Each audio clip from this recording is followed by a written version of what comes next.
Hello, everyone, and welcome to the Umbrella Fight. How's everybody doing today? My name is Nathan, and this is the greatest podcast in the world. That's right. We're here to talk about one thing and one thing only, and that, of course, is Umbrella Fight. Video games. To my lower right, don't you just love that? To my It's lower so right, good. we have Every time. old Devin, Devster. the Old. Devsky. Oh no. Nah, you're not Magic. old. You're mid. You're mid. Our Mid. youngster is on the lower left, and that would be our other fantastic co-host, Jonathan, Devinthan, and John. How y'all doing tonight? Y'all feeling good? Feeling good. Just Feel got out of the pretty good, war. man. You know, You yeah, got some out. You got home PTSDs from on the war. noggin. Oh, no doubt. No People doubt. were killed. How was the old battlefield? Did it take care of you guys, or did you take care of it? Lives were lost and lives were taken, my friend. I think we came Yeah. out on top, though. I think we did Yeah? too. We Yeah. won most of the games. And actually, some stellar victories. In fact, Dude, I sent you some Oh. gameplay of Yeah, of you us did. playing, You did. and man, dude, like the vehicles are so cool. Like the tanks, like game changers when used properly. Chain Gangers. All right. Yeah, let me go grab those. And Ye- I guess while we're kicking off, the old battlefield was good to you. You said some wins and some losses. What are you looking at? Like 1 4 out of 5, one half? What's I your think ratio? I think we only lost one game, Devin. it was one, maybe two. One or two. It was because we lost. I think we lost the last match, didn't we? Unfortunately, we did. Yeah, we ended on an L. But that okay. To be fair, that was just like a. It wasn't our fault. Yeah, that was it was my fault. I was like bottom of Mm. the board the entire game, and then I like came back somehow as like somewhere mid, but it was too late, so kind of pointless. But no, we won on one of the newer maps that is kind of heavily one-sided, and we yeah? didn't just like Yeah. win. We absolutely obliterated them Killed him. with everything against us. All odds against us. We Deck came was through. stacked. And I mean, it was a blowout, my friend. Ooh, So, rough.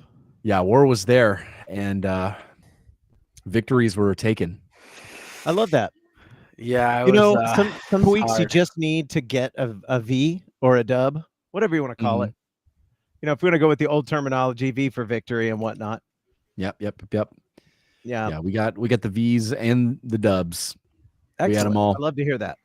Dude. So like, one thing I love about the Battlefield community is that you can always count on them to just type whatever they want in the chat. Battlefield and, chat Oh is yeah. a and- beast. Dude, you know, we loaded in like to one of the matches, and man, got racial real quick. Real Oh. quick. Oh I'm man, sure.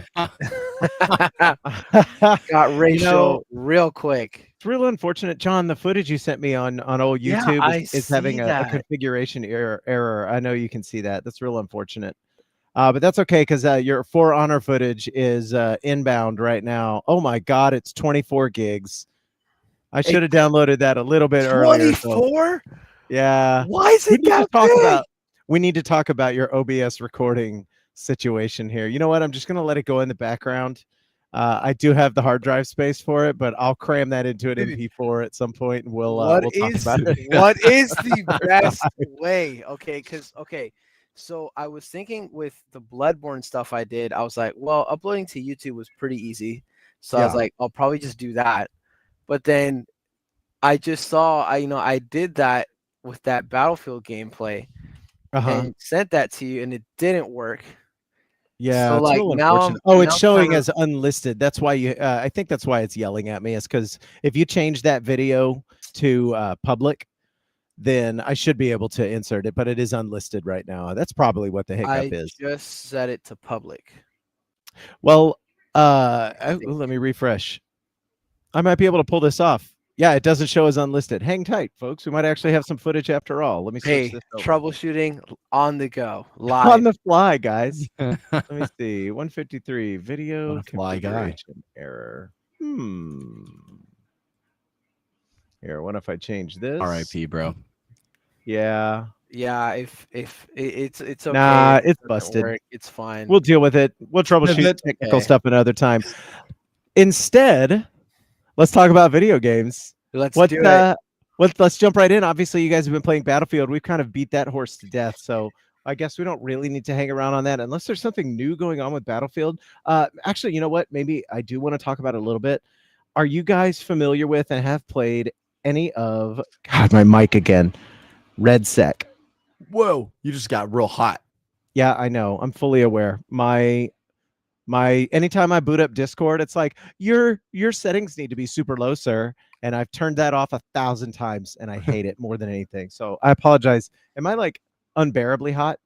No. You're No, fine no, no, now. it was Like like a quick blip. yeah. Okay. All right, we're good. We're good. It's But we the do need to do our collective quench before we That's get right. cracking. I saw you holding up your glasses.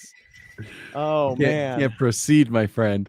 We really can't. So, if you guys are new to our show, if you're just joining us for the first time, I want to thank you so much for being here. We do a collective quench. So, if you have a glass nearby, a can, a flask, a canteen, a jug, whatever it is, go ahead and grab it right now. And we're going to go ahead and when this thing's done loading, there we go. We're going to go ahead and say our 4-line stanza. Umbrella fight, our circle tight. We shine together in the night with laughter loud and spirits in sync. Raise every glass, and now we drink. We drink. Oh, not exactly refreshing, but tasty. I'm on soda today.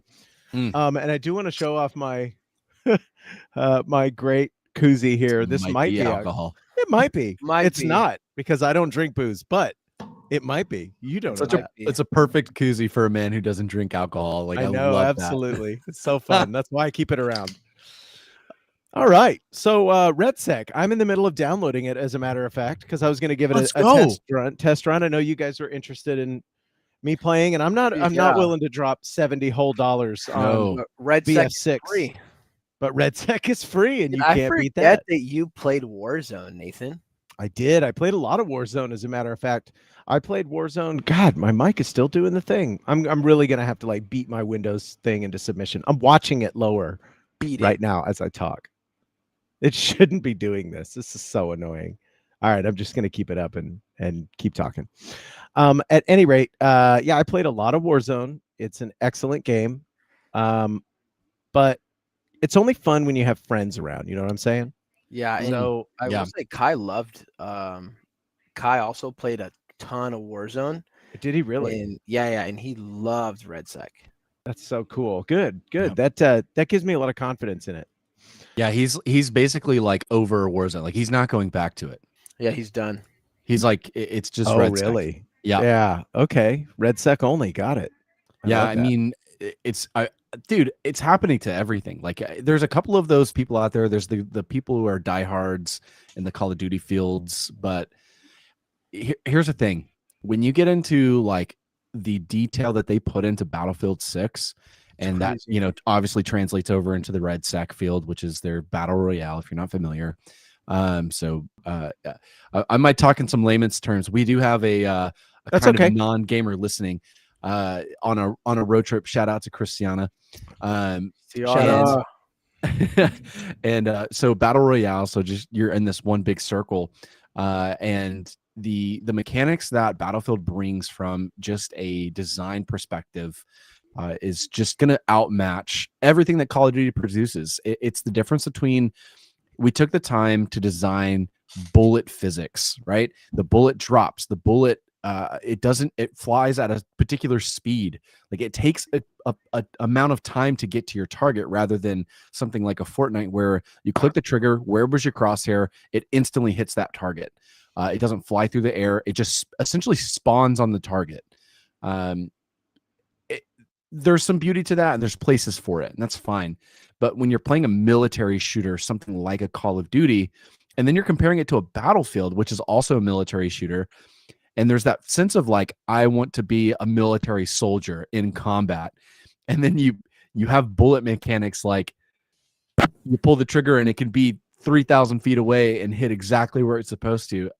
People are just not going to enjoy that. Yeah, when you're approaching a level of realism that needs to be maintained, having Son of a bitch. I thought I solved it, but it's still lowering the volume. Anyway, when you're trying to maintain a level of realism in a military shooter, you have to account for that sort of thing, which I thoroughly appreciate. But you know, you're gonna have some kooky Warzone people that are gonna show up and be like, "My sniping skills need to be get better." Yeah, And you know what? Get good, son. Get good. Yeah, like That's all there the is to bullet it. takes a little bit of time to get to your target when you're trying to snipe. Like, I don't know, 1,000 meters. Like it, Yeah. it's so. But you put those Sorry. mechanics in there, and what it does is it makes it to where you can't just. Not everyone can be a really good sniper. Like you have to, if you want to be, you're going to need to train. It's not just about put crosshair on target, pull trigger. There's a little more to it. Now I think they've dumbed it down a little bit with the rangefinder in there. But to where you don't have to calculate distance as much. But I'll tell you what, dude, I was popping off while we were playing. There was we're posted up on a hill trying to get rid of all these opponents' vehicles. Like they were just obliterating us.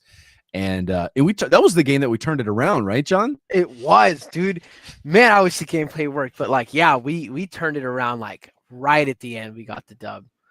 And Oh, dang. So we had posted up. I'll kind of set the stage here. So we're just getting clobbered. I mean, It's like almost bad. every objective point they've captured, they're pinning us down. Like it's looking glim. Like we are gloomy, right? We're stuck. So Yeah. we like me and John and myself were in the game for the majority, and then our buddy Hollow Attorney came in and like started supporting us and we like got on the side of this mountain and start like 3-man squatting. One of us was spotting and what you call painting a vehicle, which kind of marks it for destruction. And then one of us was put the big supplying. red X on it, and everybody else knows. Up, Yep. that's our target. Exactly. So you do that, and we had one of us resupplying, and then we had the other one with the rockets, and we just sat there for a minute and just took out every one of their vehicles that was just stopping us from moving. And as soon as we started doing that, our team just starts taking everything over. And in the meantime, like this is what I was getting at with the sniping. Even though like I didn't have the rangefinder, when you're a good sniper, pat on the back, we're getting sniped at the whole time because they started catching on and their sniper started shooting at us. It was really scary. Like we were under big fire. I popped up and I just start like having to find these guys who are posted up in a secret spot while they're shooting at us. There's like 3 or 4 snipers going crazy, and I'm running around like left to right, just trying to dodge these bullets, and then scoping in without adjusting my scope, just like eyeballing, hey, I think they're about this far away, so I'm going to aim, I don't know, 3 inches above them, right? And then take the shot. And I was headshotting every single one of them and just dropping them. So I was taking out all these snipers. That feels we took good. out all these vehicles. We literally just changed the tide of the entire game. We pushed all the way to the front and we took over. And mind you, I think we were down by like 3 times the point or something. Bad. It Like, was I thought, really like, bad. it wasn't good. It was lopsided, huh? We didn't have hope for a was. while. The hope was kind of gone. That was like a last ditch effort, and it worked really, really well. Hell yeah. I love that. We came out of that like, this is Battlefield. Like this is what it's meant to be. This is Battlefield. I found it. Had it gain control off. Boom. Guess what it was it Discord? It's old Video Ninja. The call was coming from inside the house, guys. Oh, At no. any rate, I love that you flip-flopped that match. That's so great. And whoop, there it is. Mic check, 1, 2. Love it. So flipping the tide on a match that's so lopsided like that can be such a rush, that kind of dub. And especially to have a clutch player come in and handle it for you. Yep. 10 out of 10. And I mean, Hollow Attorney really came in there and helped us change the tide of that. No, for real. Because I don't think we would have done that, just me and Devin. Like, no, we there was really no way. We needed We that were defeated. third. There And, like, was no way. dude, Hollow Attorney, he was also getting up on the jets, and he was just doing bombing runs, bro, just taking out tanks. Yeah, Dude, it was really cool. Yeah, it was it was the combination. Like we like very strategically. That's what's beautiful about Battlefield. It's not just, hey, grab your gun and play games. It's like we changed the tide of that game. Our squad specifically changed the tide of that game because we decided, okay, we need to optimize because this is how we're losing. So let's adjust what roles we're playing and how we're playing it, and let's like combine the roles that make sense for the situation. An assault class did not make sense in the scenario. We needed to deal with their enemy vehicles and their snipers. So we, like I said, we did a recon, which is going to paint the targets. It's going to be able to take out the snipers. We did a support, which is going to give us like resupply, so our rockets can come back in, and then an engineer, so that we can just shoot as many rockets as we need. And I that I have a comparison. Let's I have go. a comparison for this. What is it? What is it? Warzone. No, not Warzone. I should say Call of Duty. Call of Duty is dodgeball. Battlefield is football. We see what the other team is doing. Let's alter our play. Gotta adjust and capture capture that football and move it down the grid even more. And there you go. What I love about Battlefield is it rewards you for doing that. Like we got top squad that game. Yep. Heck we yeah. Sure did. I love that. You got some trophies for your hard work, guys. Oh yeah, literally like the game understands. And it was That was the first time I was top squad, actually. I think so. so. Was it really? I mean, it's the second time, but yeah. Oh, well, John's like, I've gotten a gold medal before, but you know, no big Sounds deal. pretty good, man. Hell yeah. Great job, guys. That's so fun to hear that you guys took care of that. And yeah, I've got to get into, I definitely at least want to get into some Red Sec. I haven't played Warzone in a while, and I haven't played a shooter on the computer, competitive shooter, excuse me, in, God, I don't know, a decade and a half. It's been a long ass time. I'm probably going to get smoked quite a bit, but that's Love okay. a good squad around you, bro. Yeah. Do they do, do you guys know if they do like 3v3s, like 3-man squads? Or will we have a rando shouting racial slurs at us? Hey, we'll have a fourth man. We'll make it happen. Let's get Kai in here. I bet we could get Kai to do a 4. And Kai will probably carry. Dude, he's been grinding. He's that dude locked in on that game. So many hours, bro. Is he really? Oh, that's so awesome. On his week off, he just played Battlefield. That's unhinged in a great way. Yeah. Hell yeah. It's a good game. So what else is on your plates here, guys? What else have you been playing? Devin, you been playing anything else new?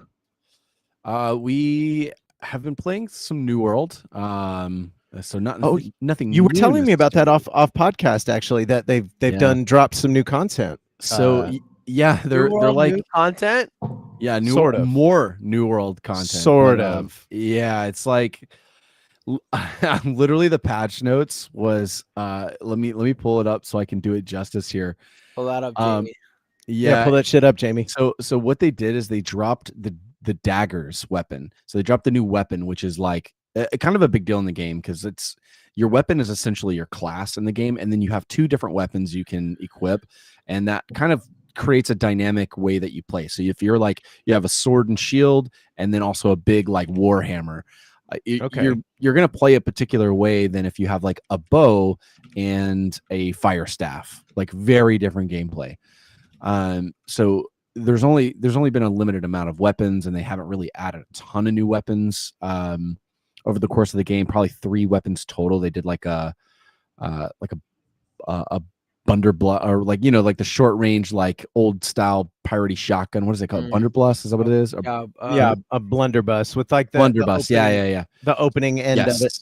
Yeah, so they had added those types of things. They added like a flail in there at one point, which is pretty awesome. Oh, dude, I love a good flail. That's such a brutal ass weapon. Dude, they did, and man, the soundscape on all of these weapons are so good. That's one thing that I will absolutely like mourn at the loss of New World is the sound in that game is absolutely, like, I would say the best in an MMO ever.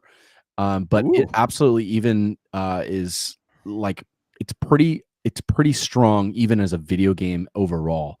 There's probably some better soundscape in full-blown like RPGs, but this soundscape in this game is unmatched, dude. It is crazy.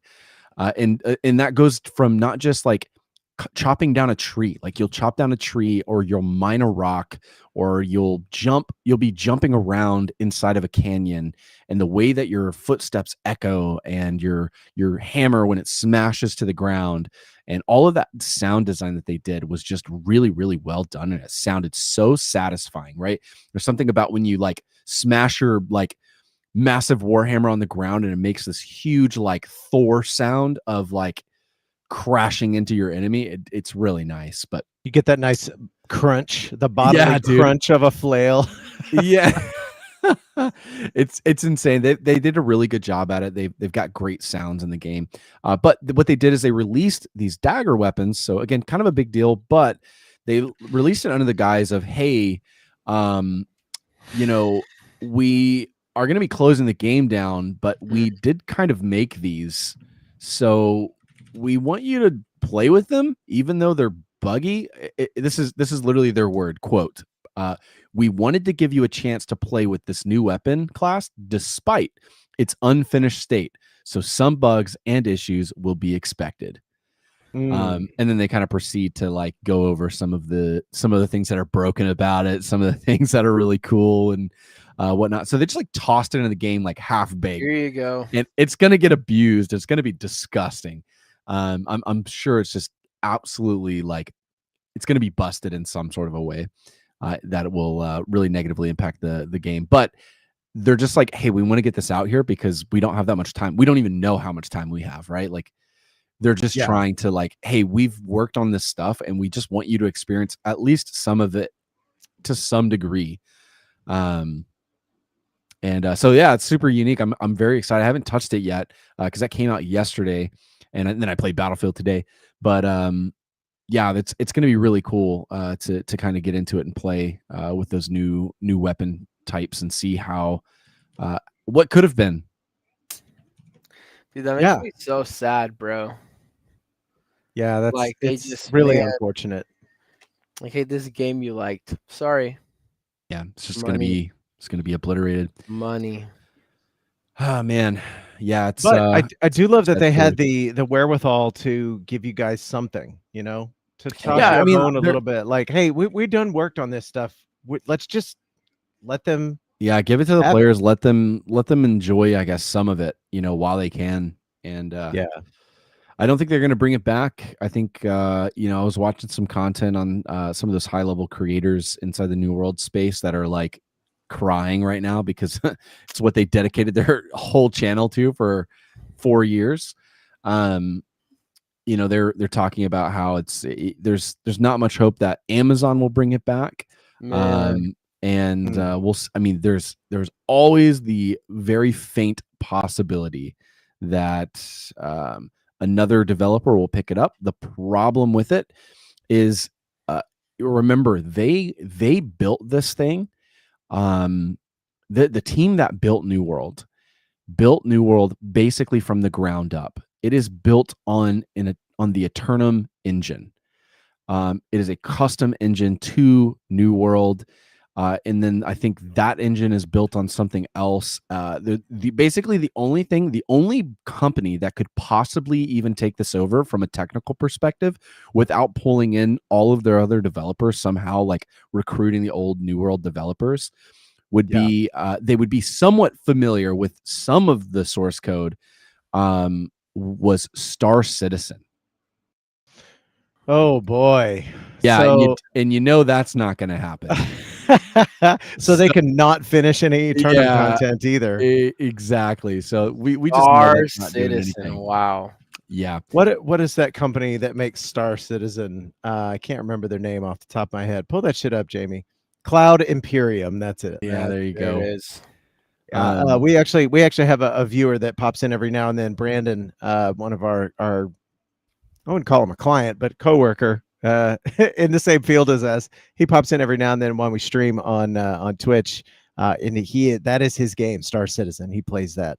Shout out to Brandon. There's people shout outs to Brandon into that game. Yeah, dude. If you play Star Citizen, you really are probably into Star Citizen.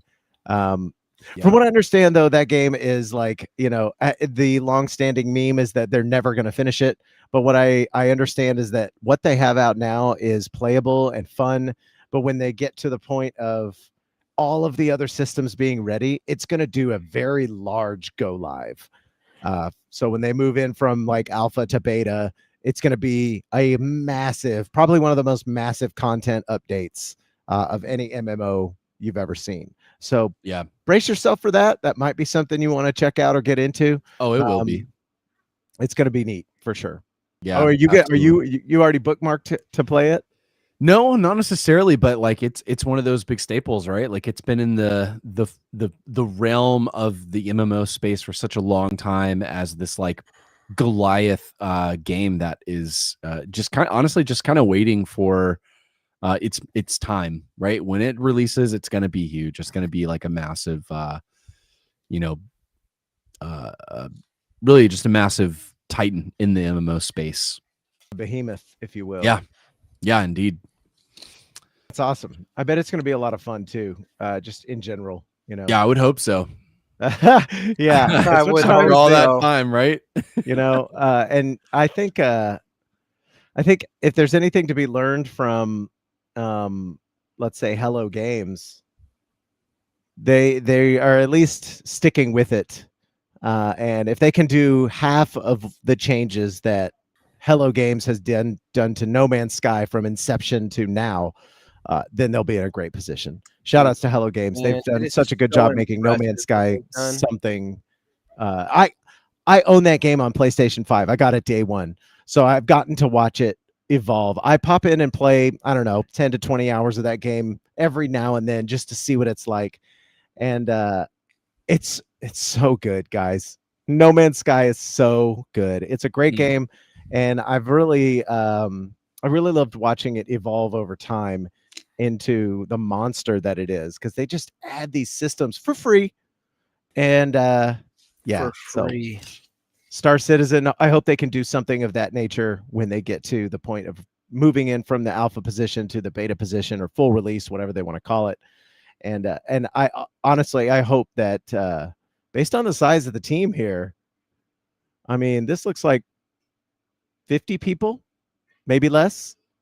I hope by the time they get to that point that those hardworking developers that have been grinding away at this present a product that their players really truly love even more than they do now. Yeah, it's going to be awesome. And I agree. John, Yes, sir. what have you been playing?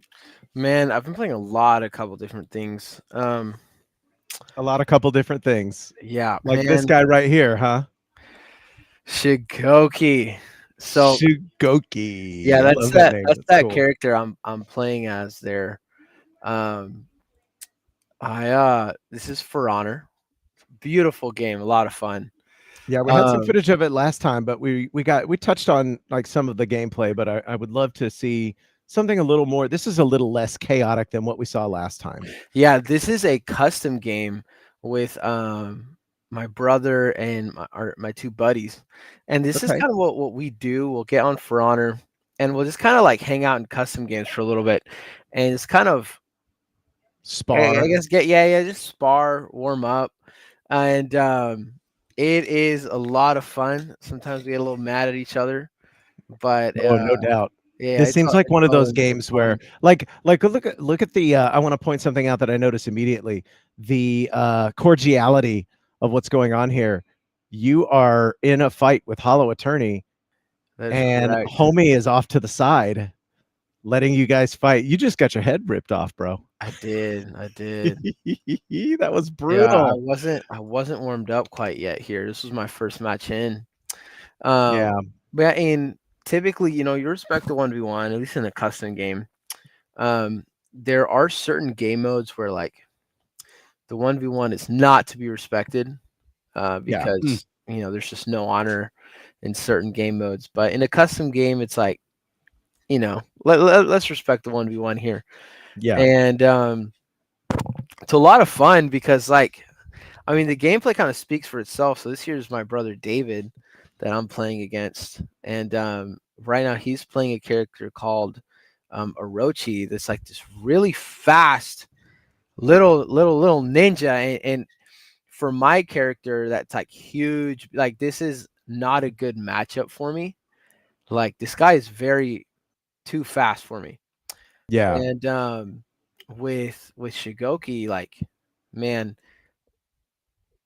what I mean, you look what like he's you're good holding at. your own based on these top bars here that are flashing. Yeah, that's the health. And we've all gotten to a point where like typically when we fight, it does get pretty down to the wire.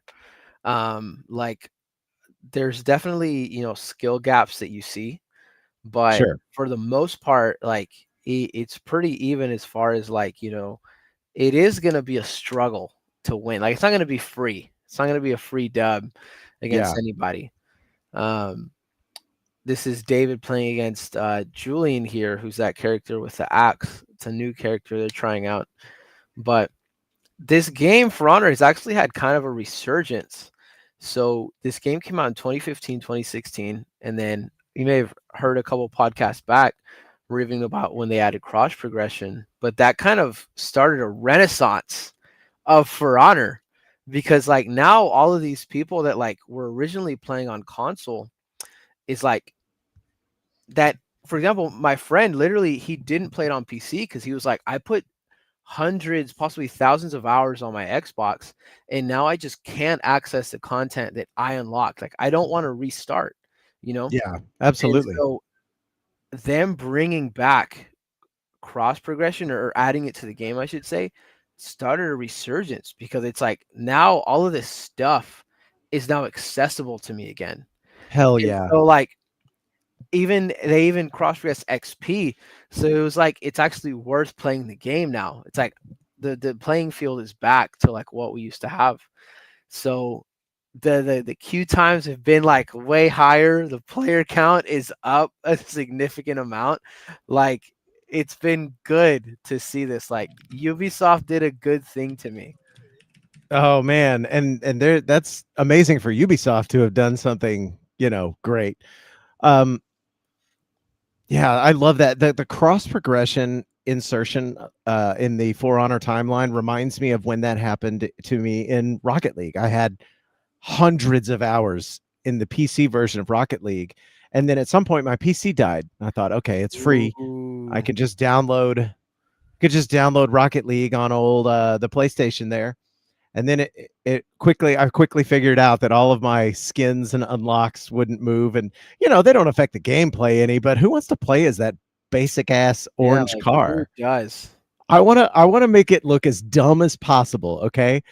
And then at some point they allowed you to connect your Epic account or whatever it is to all of the systems, and then one by one, all of my items, I had to sit there and mash X for a really long time to unlock all my stuff on the PlayStation because it pulled everything in, and it did the same thing. It revitalized my love for playing Rocket League, and I had another 6 weeks, 8 weeks where I was just playing day in and day out, having a good time.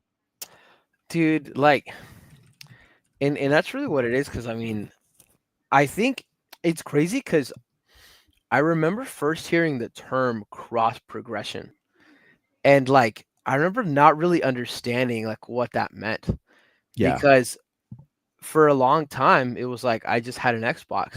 What does that mean to me? So I think it's cool that we're in a place where like regardless of what console or PC you use, it's like you can access your stuff, because it's like even if I was a PlayStation user, right, like I can use my stuff on Steam with cross Oh hell progression. yeah. You know what I Hell mean? yeah. So it's like it's crazy that like that's where we are in gaming, I guess, where like No, man. the I connectivity, you know what I'm trying to say? That like Yes. you can just No. do Okay, that. dude. I remember, like, in Nathan will remember very clearly too, when there were so many exclusive titles and even any online gameplay that you wanted to have. There was nothing. There was no crossplay. There was no, like, PlayStation's not playing with Xbox not playing with PC, and no one else is talking to each other. You are isolated. You are stuck. You are stuck in that system. You are stuck in that network, and that's it. That's all you get. And then there Yep. was like, I don't even remember who the first games were to like start breaking that barrier, but it started to become required. Like someone did it and it just popped off, and then everyone started having to follow suit with it. and to look at it, and that was like mind blowing. Being able to play with while you're on an Xbox and your friend is on a computer, that Nuts. was like Nuts. revolutionary, bro. I remember Fortnite? actually being so Yes, excited. actually, It I was just not Fortnite. listen. No, it wasn't. I'll give you a little history that Jamie just pulled up. Jamie. So all the way back in 2001. Nuh-uh. Yes, Whoa. listen.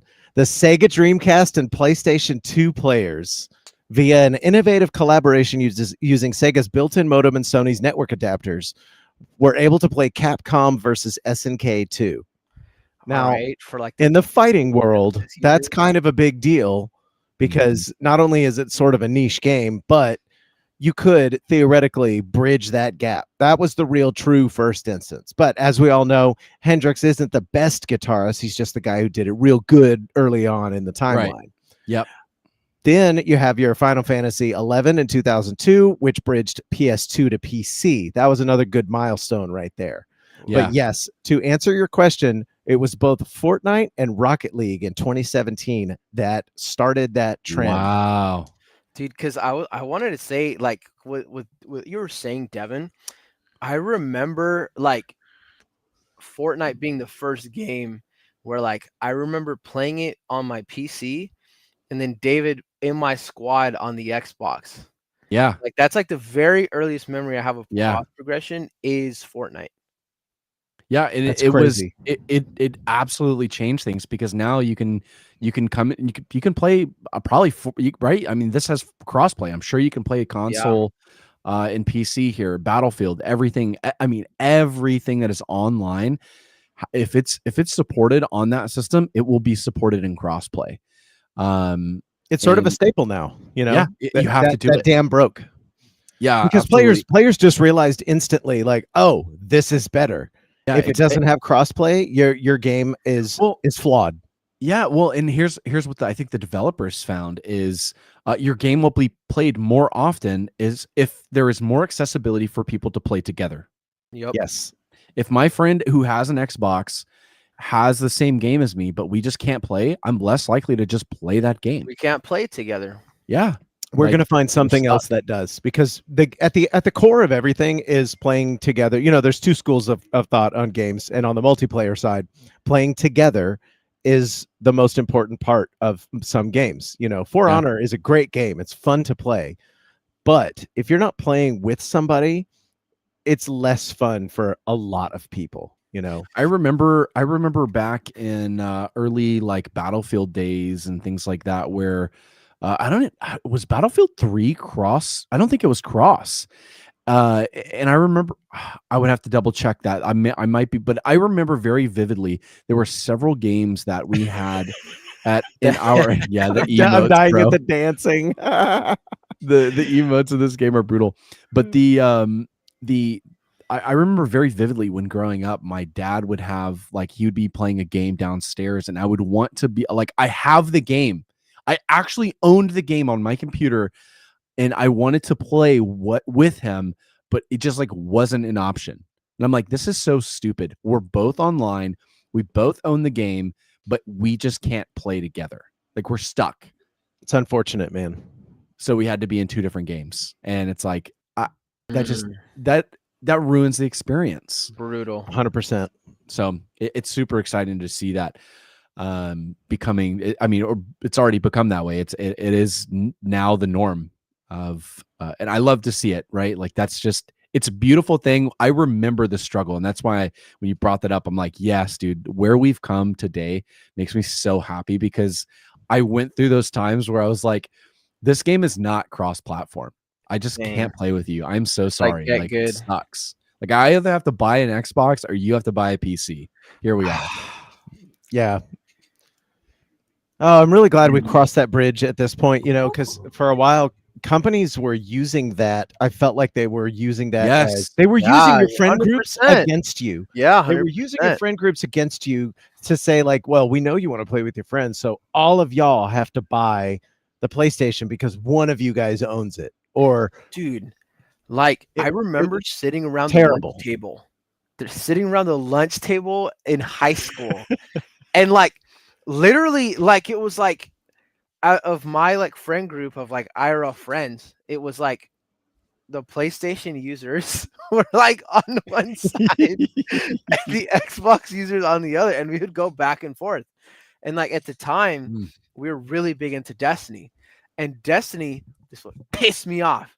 Screw you, Bungie. But anyway, Destiny, they Ooh, decided to spicy. make PlayStation 4 exclusive weapons that Oh you could no. only use and get if you had a PlayStation. And it would piss Wow. me off because like it was literally like, I mean, what do you do as an Xbox user? Right. Like, and they were so cool. Like one of them I was gonna say, I bet they were sick weapons. one of them was a sniper rifle called the Zen Meteor.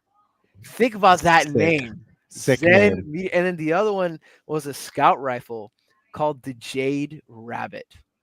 And like, oh, Dude you just know, has that like, in his bro, brain living in there. to just be told, oh yeah, look at this clip I got with my Zen Meteor.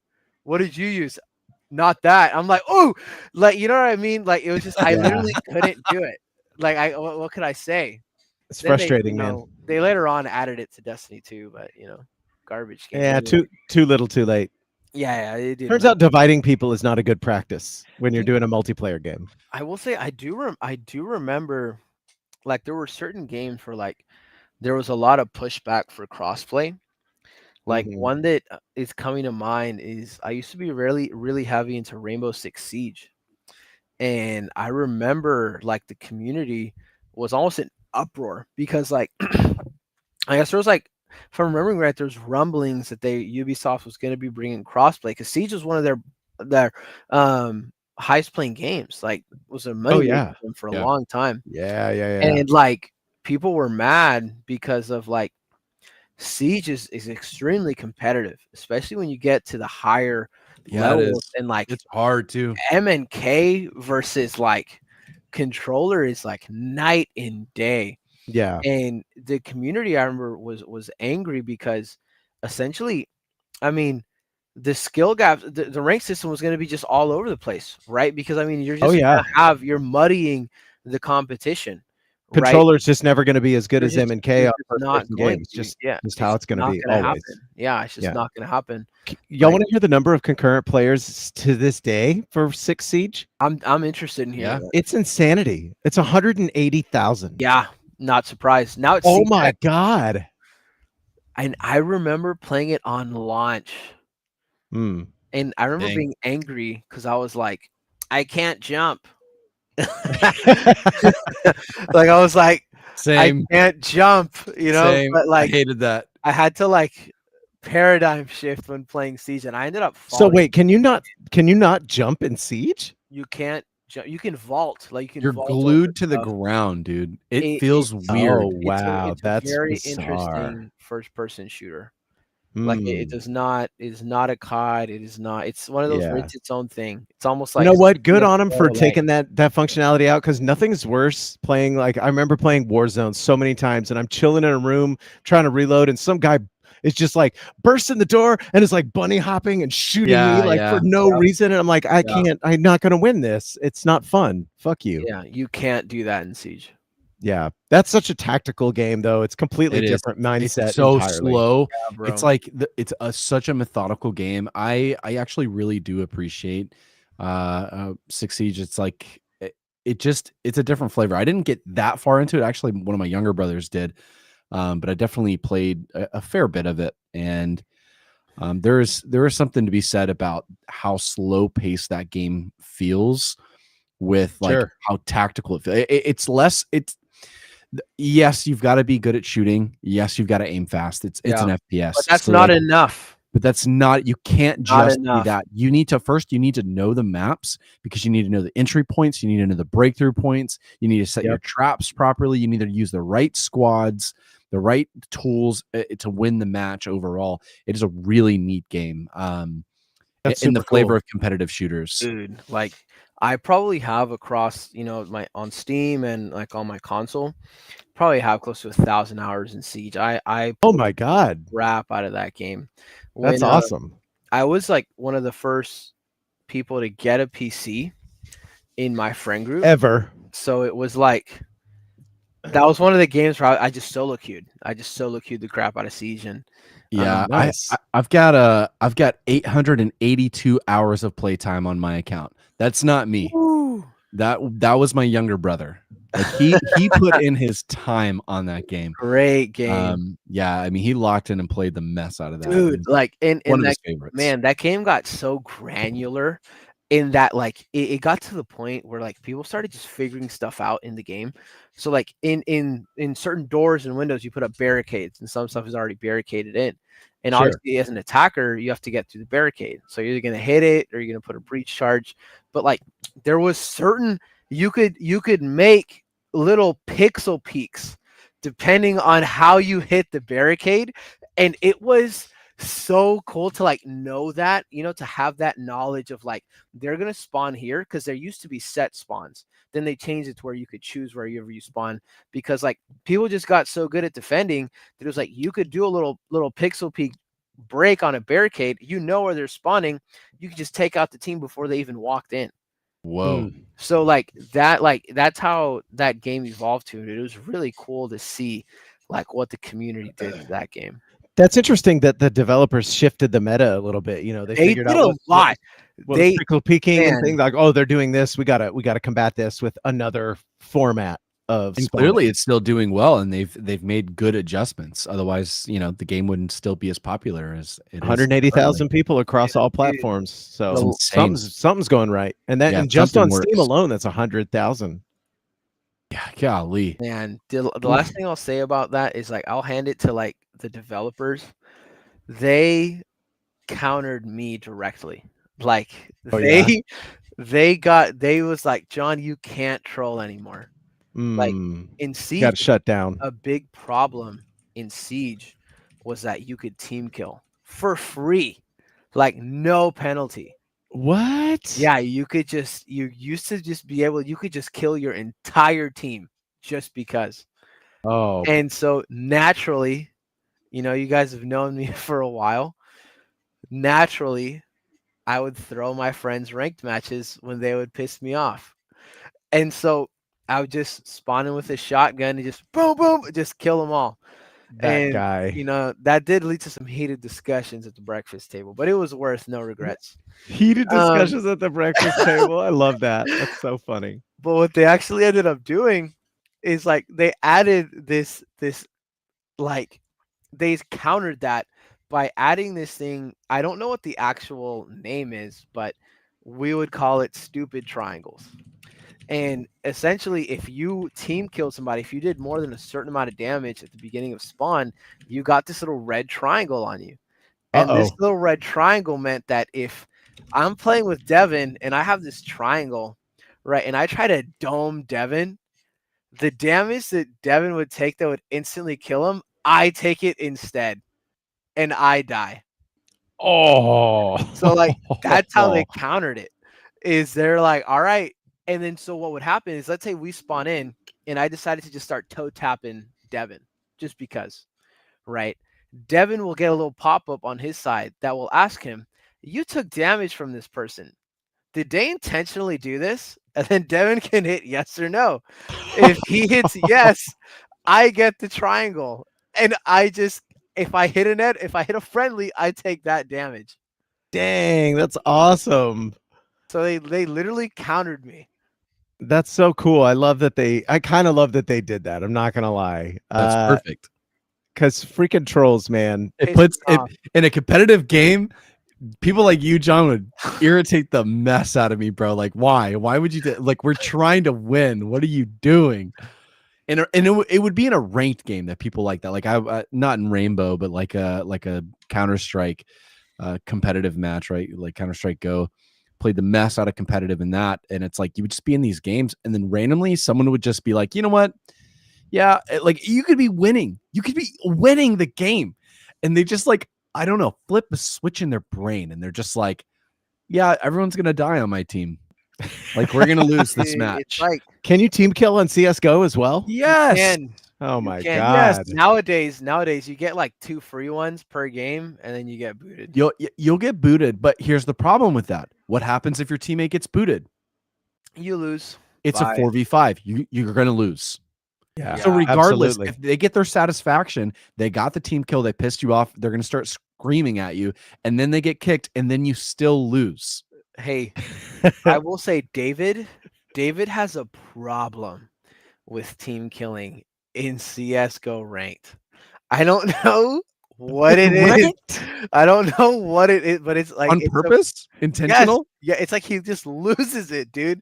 Like it's almost like that Good scene to know to never play in that Spider-Man with him. I think it's Spider-Man 2 with Tobey Maguire where like the Green Goblin mask is just staring at Osborn. It's almost like know that. you Like, I want don't know how to explain it, but like you'll just randomly just hear one loud crack, and our teammate's dead. And it's like I said, you get 2 free ones.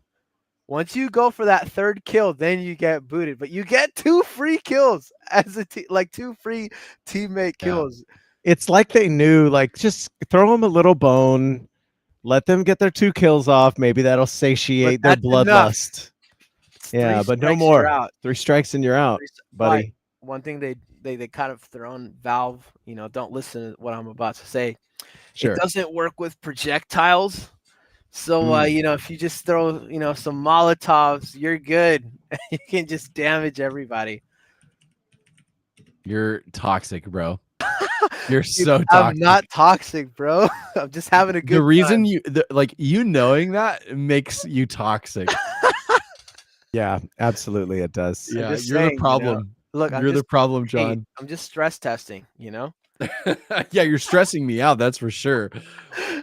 I'm over here trying to get like global master elite or whatever it is. Yeah, good luck. Yeah, not with Yeah. you around. Not with me in the game. I will say this, that it happened way less as you got into the really high ranks. The comms changed when you got into the really, really high Dude, ranks of it's CSGO. impressive. It was like there was a pivot. Like as you, I can't remember like after you got out of Nova, I think is what it was called. Like after you got out of Nova, like high Nova would start to happen. But you would still get some of those randos in there occasionally. But like after you got out of Nova, bro, people locked in and they were serious about the game. The comms turned into like no chat. It was just straight FPS tactical comms. Everything was informational. Everyone was just it was an insane, like the way your brain processed everything, like at that level. It was such an interesting game. I mean, it's same thing in like a Rainbow Six, where it's like once you get to that certain level where you understand the entire map, like every little thing has a call out. Like it's not just like, hey, this area. It's like in this area on this box behind it on the left-hand side, like has a call out.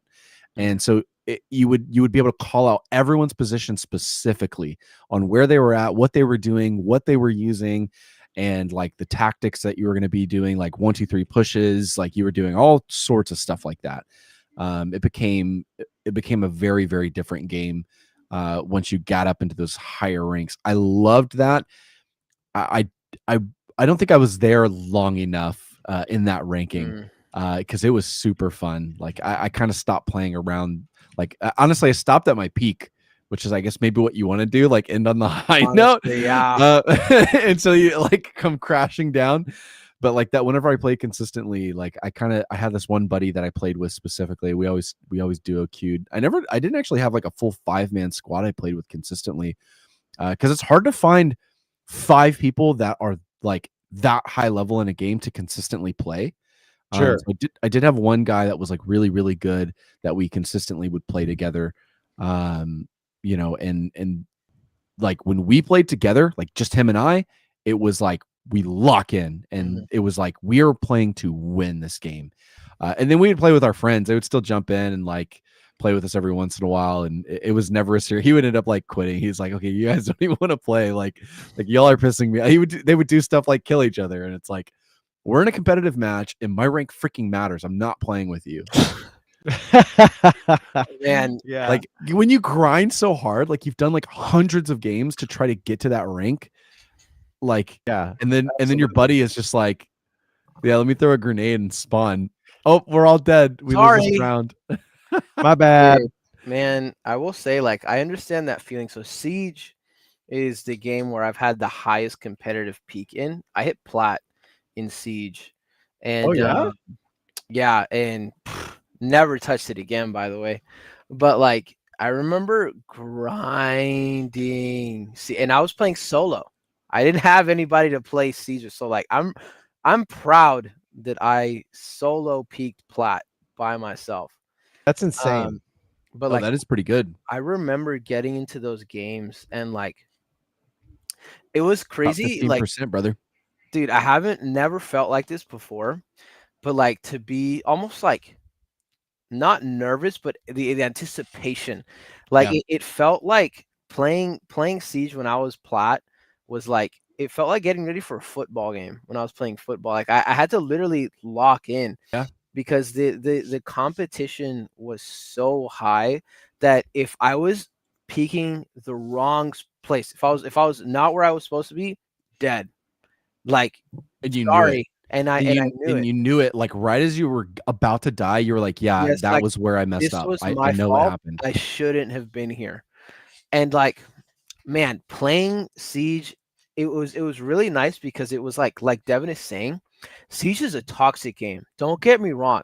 The scum of the earth plays Siege, right? But like when you got to like those high ranks, like plat, and I was low plat, like I wasn't like that great, but like Sure. it was like everybody was locked in.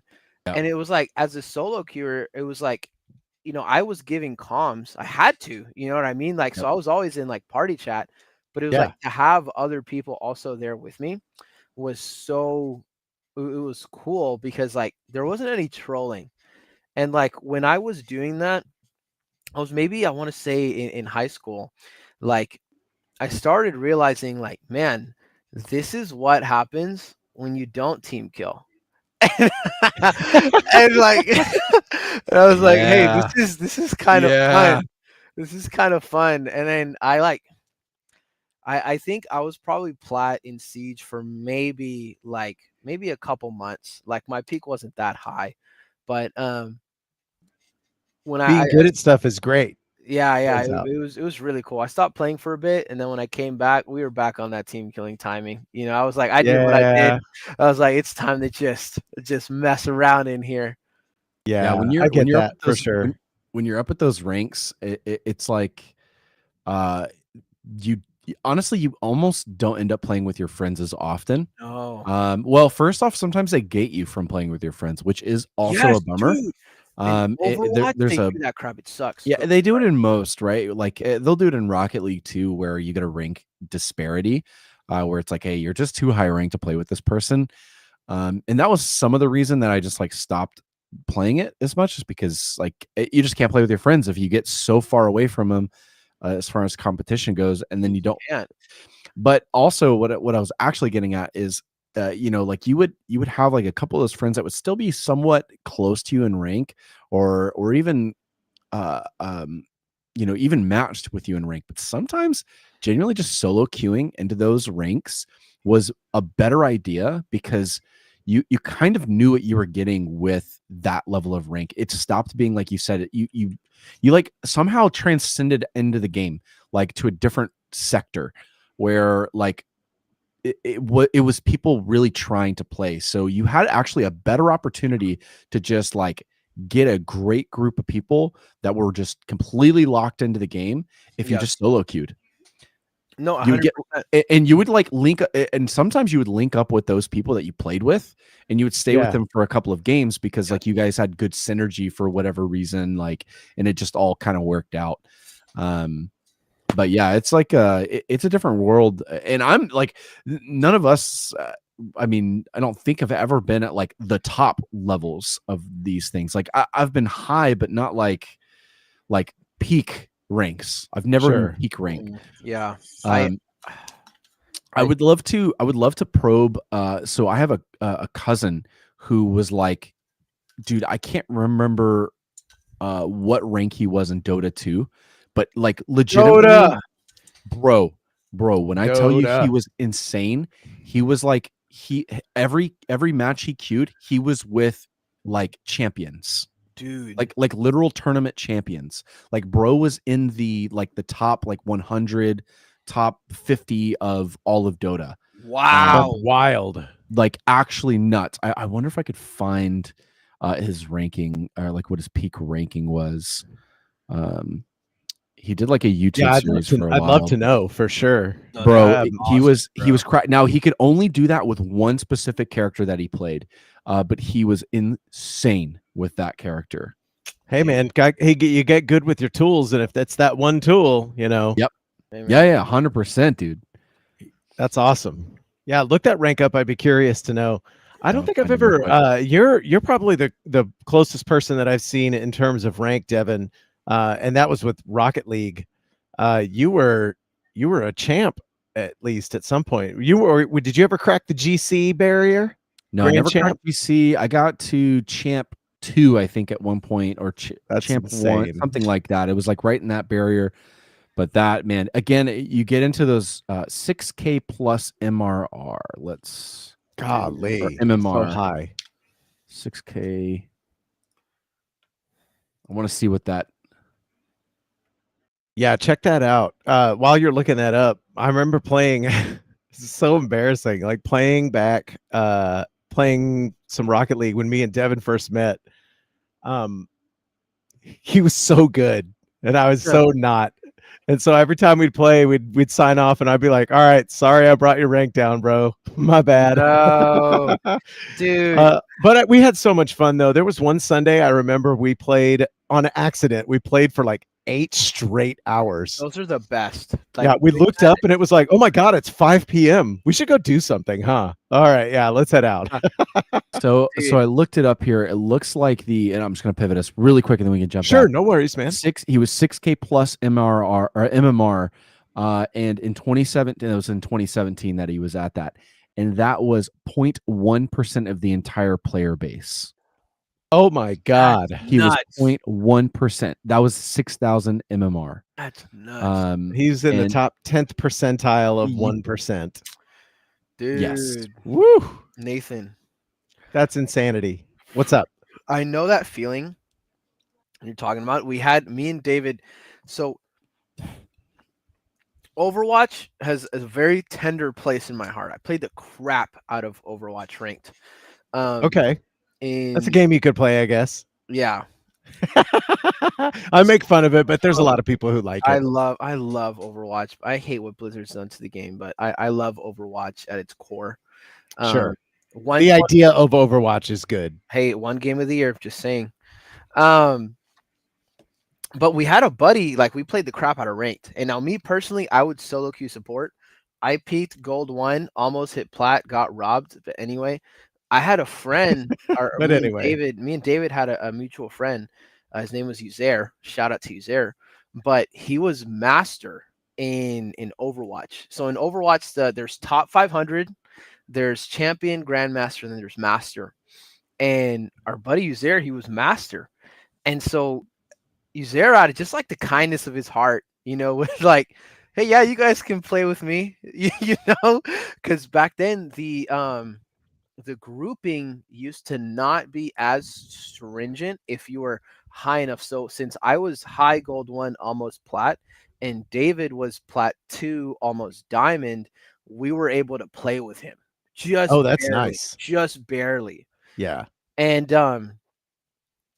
it was like seeing a different game almost. Like it was like peeking into like somewhere I'm not supposed to be. Yeah. Because it was like playing with somebody of that high level, and this is true for any game. Like, oh yeah, it's like I'm almost immediately like thinking of Rocket League.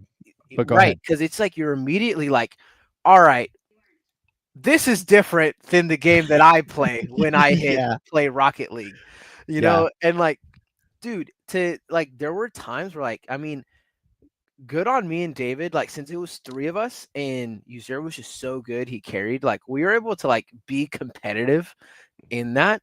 But like, I can't imagine that being the daily I'm playing Overwatch. You know what I mean? I don't know if that makes sense, but like, yeah. So it seems like people who are in that level, and I'm sure it's different for every player, but people who are in that that zone, so to speak, are so good at what they do. It must feel like work to It does, yeah. maintain, you know? Yeah, Like, it does. because I remember playing Rocket League for the first time, and like, you know, you're fucking around, you're driving your car, like, haha, you can drive on the ceiling. That's hilarious. And then everybody's doing that. And then suddenly the meta gets ratcheted up. And you're like, Yep. okay, well now I've got to fly around a little bit. Not too much. I've got to learn how to use my, and then everybody's like, oh, feathering, that's a thing. Cool. Ratchet that meta up again. So there's like in my brain, I can think of off the top of my head 4 like solid levels of gameplay where you've got your casuals that are kind of bumping the ball and playing soccer and just having fun, all the way up to, I remember watching a ranked, like a high level, this must have been like a Rocket League tournament that was happening. Like money was on the line, and it was 3v3. And what I was watching, I can barely describe it to you because it literally looked like all 3 cars were circling the arena at any given time. They were all equidistant from one another. So someone would come in and do a thing, and they would do their thing or whatever they're going to do and move out. And the next person would move back into the ball. And they were so well oiled and so well timed at every piece of their movement. It was blowing my mind. And I had to like step away from the game for a minute. Like I'm never going to get to that point. It's discouraging almost, but also super impressive, you know? Because when you're in the game just enough to know what's going on, watching high level gameplay is like, it's an art, man. Dude. So Go ahead. I had a pretty unique experience in Rocket League with high rank play because I actually didn't get my peak ranking in twos. I got my peak ranking in hoops. Okay. Which is not the stereotypical place to play, and so yeah, for those unfamiliar, Rocket League is car soccer, but if you're going to play hoops, you're playing car basketball. Yeah, so the dynamic of the game is the fundamentals of the game are the same. The way you score is maybe a little different. But what happened, because like what you end up like what you see in that situation is you have people who are hoop players, are like, if you played more hoops than you played twos, then you'll be better in hoops than people who play primary twos who just ended up in a hoops match for whatever reason. Yeah. So you would like, let's say for an example, you would have like a champ 1, right, as an example, and they may be a champ 1 in twos, but they come over into hoops and they're probably going to be like a diamond 2, so just like 2 ranks down. Sure. Because they're not as familiar with the game type, so they're not going to be as well adept as someone who just focuses on it. So a real champ 1 in that situation. Realistically, what it turns into is, or what it turned into for us, because we played so much, and mind you, we were still probably around champ. I was probably high diamond, and then my buddy was like champ 2 that I played with. He was significantly better. He carried me through most of but it brought us into a ranking inside of hoops that put us against what at the time they called Dunk Masters, which was the highest rank hoops Dunk players. Masters. And then also you had supersonic legends or grand champs all over inside of it. So you got to play essentially with the top like 1% of Rocket League players. Now their mechanics were like so much better than yours. It was crazy, but your strategy in hoops beat them. So you got to be in this game where their control of the ball was so unreal. It was like you said, you felt out of place to some degree. You were like, what you can do with this ball in Rocket League doesn't make any sense in my brain. Now I can kind of stop you and I can still score on you because I have better strategy in this game mode, but you are a better player. And it was such a weird dynamic because, and we became known, like people knew us in the realm, like they would log in there and we would match up and they were like, oh, it's these guys again. And because it was a reputation preceded you. Yeah, it was like a smaller community. And you ended up playing against the same like couple of duos over and over again. Sure. As you get to the higher rank, because there's less matchmaking. So you would end up going against these same people, and so we had a reputation, and it was super interesting because my mechanics were like they could see it. Everyone could see it. You could see that my mechanics were not as good as theirs, but we would still beat them, and so it just allowed you to play in a dynamic of a game like you said. I didn't feel like I belonged there, but I was playing with those top peak like titled characters that play in 2v2s, and they're just like god tier in 2v2, but they literally would come over to play warm up. They would just warm up in there. They would just mess around with the ball. So we're playing against these super high level guys that are coming in here to warm up, or they're just doing like in between stuff or whatever. It's not like they're serious rank mode. And but that's their mechanics were there. It was a very interesting time. That's crazy. Yeah, I love that. Dude, one thing I love, especially about Rocket League, but this is true for other just competitive video games and video games in general. Like, I love when players take, this game that was given to them by developers and they just figure stuff out that the developers could not have guessed. Because Yeah. I see some Rocket League clips. Like, I sent something to Devin on TikTok the other day. That was nuts. It was like a match from like the professional Rocket League or like league. But like, I was just watching it, and one thought I had was like, you cannot pay me enough money to convince me that when Psyonix made this game, they were like, yeah, this is what we want the players to be able to do. You know what I mean? Like, you can't convince me. Yeah. Because it's like what some people can do in Rocket League is ridiculous. Like, Yeah. what Absolutely. you were saying, feathering, I don't even know what that is. Like, I don't Yeah. like all these Oh, different things. Is yeah. like crazy. Just to define that for you, feathering is when you're using your boost on your car, but you use it like sparingly, and you're doing like you're just kind of like tapping it rather than like trying to burn down the highway as much as you can. And you use it a lot in the air when you're trying to adjust the position of your car to, either bounce the ball or take it somewhere or keep your car like you'll go from a position where your car is flat, four wheels on the ground. You'll knock the ball up into the air, and then the nose of your car is pointed upward. So you're like spinning and tapping this ball, just kind of carrying it down the pitch, no problem. And I watched some people do that, and I know that they went into practice mode. I know they got their practice mods. Devin's smiling over here because he was like, bro, he set me up with 2 maps one time. I couldn't get fucking 30 seconds in before I was like, I'm done. I'm gonna go play Subnautica or something. This is insanity, dude. But that those motherfuckers spent thousands of hours, eight to 5, just doing that thing and perfecting their control of the ball. And you know what? It paid off. It paid off in a way that makes their viral TikToks go ape shit, because they're doing insane things that you're absolutely right. Psyonix never could have predicted that the high level of gameplay would look like that. But that is a testament to the genius of not just Rocket League, but I'm sure there's many other examples of this, but I'll use it because I know it. The genius of the design of Rocket League. Mm-hmm. I'm sure there's bugs in that game. I haven't encountered a single one, not once. It's a tight, well-oiled package with systems that play with one another, and they interact in a way that you would expect them to interact. Feathering goes into, floating your car a specific way, goes into, pivoting and turning the car to make the ball spin and go a different direction. Like all of the physics that go into that game and that little tiny pitch work just right. And you're right. The player base has figured out a way to make all of those systems play in a really, really crazy way. It's ridiculous. It's awesome, honestly. Yeah, absolutely. And like you said, more power to the devs, because it's like, they built a foundation for that to exist on.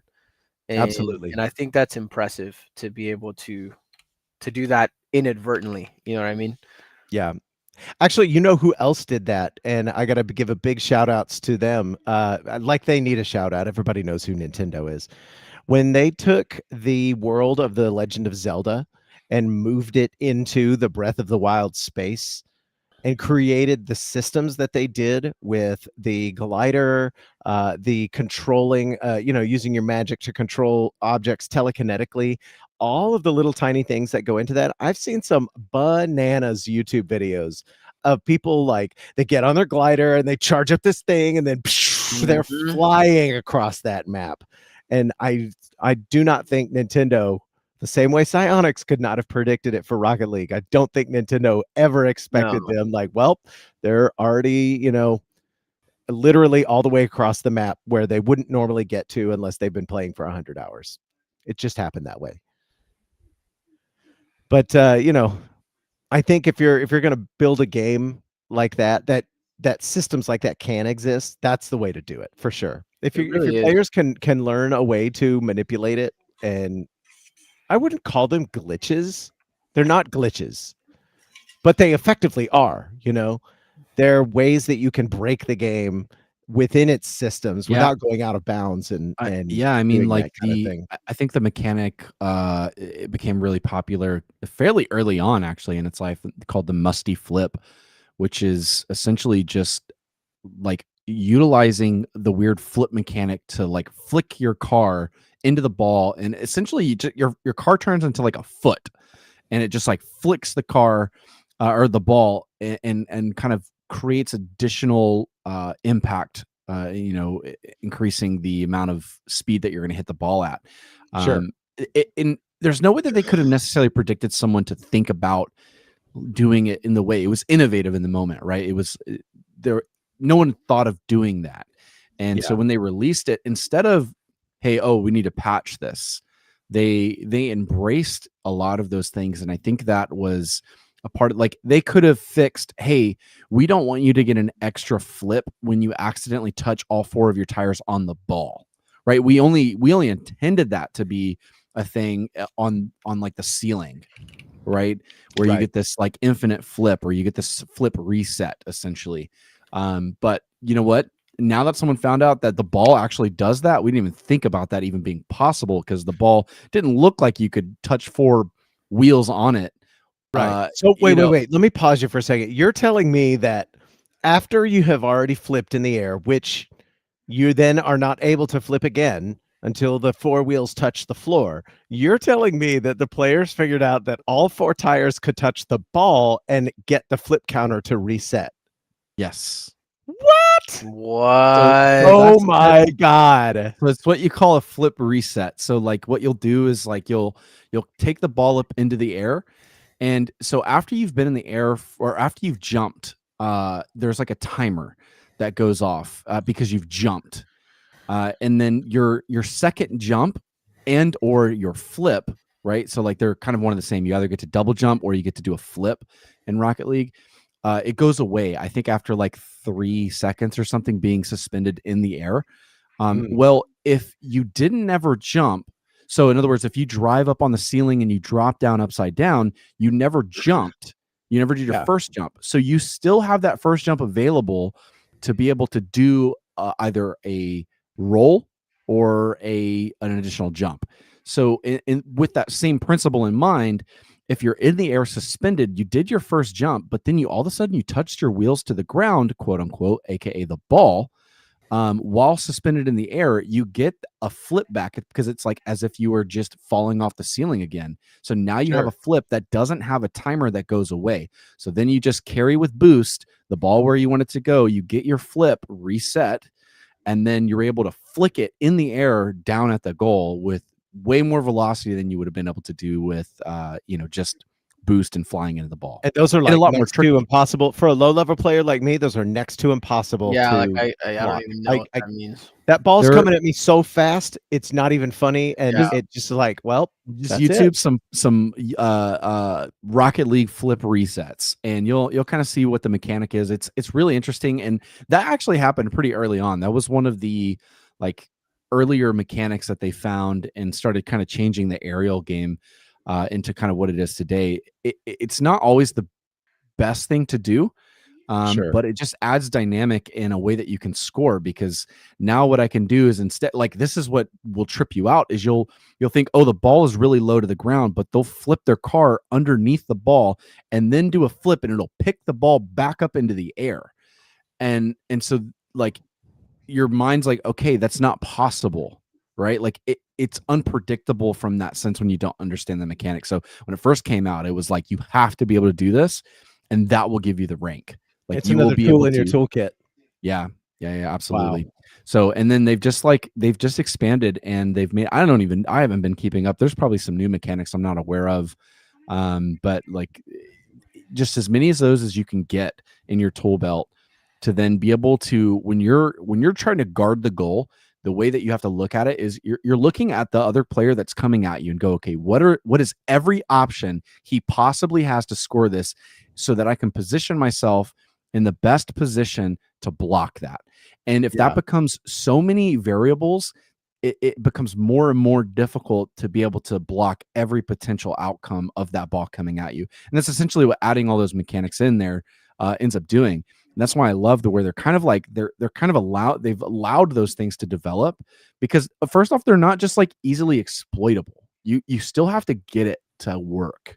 Yeah, Like, yeah. It's skill. It's not like oh, this thing's broken, so I can nah. Just keep No, spamming and score every that single time. It's not mofo ground for that thing. Yeah. And can do Like, a talented thing at this point. Pogoing is another thing that's kind of crazy. So you do like you'll drop and you'll put like your nose into the ground perfectly to where your car slams so hard that it bounces back up and gives you more inertia to go back up into the air, and then you can fly back to the ball. It's crazy, dude. It's so wild. That's cracked. Yeah, dude, they do some crazy stuff, man. It's unreal. That, like, I fell off of the game like back in 2022. Like, I stopped growing my skill, and they, since then, the last 3 years, dude, they've gotten very creative. Rocket League is one of those fun games to watch. Like, I tried at some point to watch some high level Overwatch and high level Apex and things like that, and I just, if you don't know the characters, high level Dota, especially, my God, what the fuck is even happening in that game? If you don't know everything that's supposed to or can go on in a game, that is, it's not exactly accessible. But Rocket League is so it's not simple per se, but it is simplistic in a way. Like, okay, race cars, boosts, and soccers, got it. I can get this. So watching high level Rocket League play still to this day is fun, even if I don't know the meta, because you get to see some like bonkers ass shit that goes on the same way you would if you watched super good football players. And some of the stuff they can do with a soccer ball in their feet, like, come on, that's not physically possible, but they're doing it.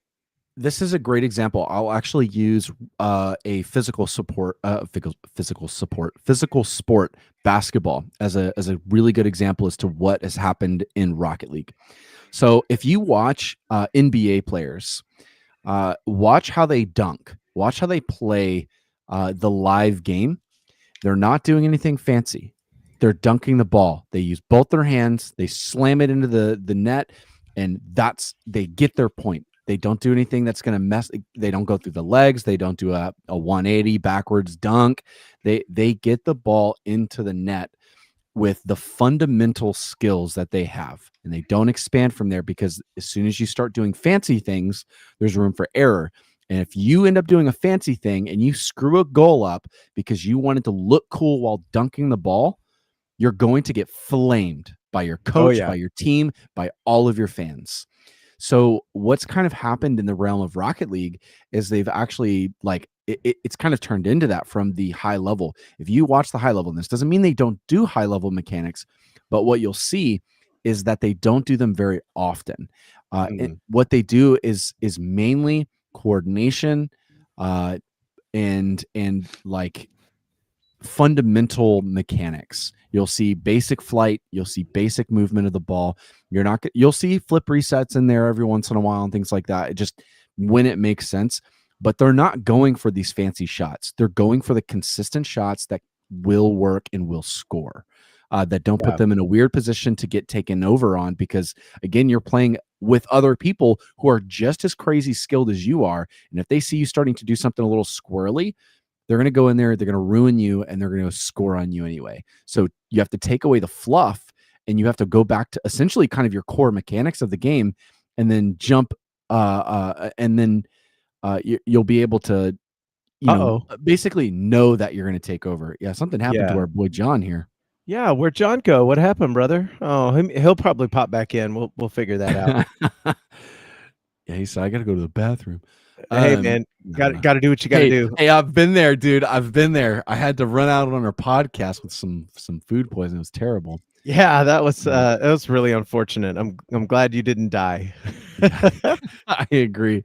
But yeah, man, it's really interesting to watch how it's kind of unfolded from a super high level, from the esport level, where it's kind of similar as like a NBA play style, where they can, you know what, those guys can shoot half court, like, honestly, no problem. It's not a big deal for them, but they're not going to do it because they're the potential for screwing that up is higher than just going for the free point or the 3-point shot or the dunk. Sure. Yeah. So yeah, it's been a really interesting journey. That's to watch. It's so funny. I like the visual that I have in my head is like a roller coaster. Some meta, everybody does this thing, then another meta, and then now it's like it's like leveled out to where, okay, we know all of the fundamentals that we have possibly can squeeze out of this game, and those are the most reliable things. So now the meta is be reliable.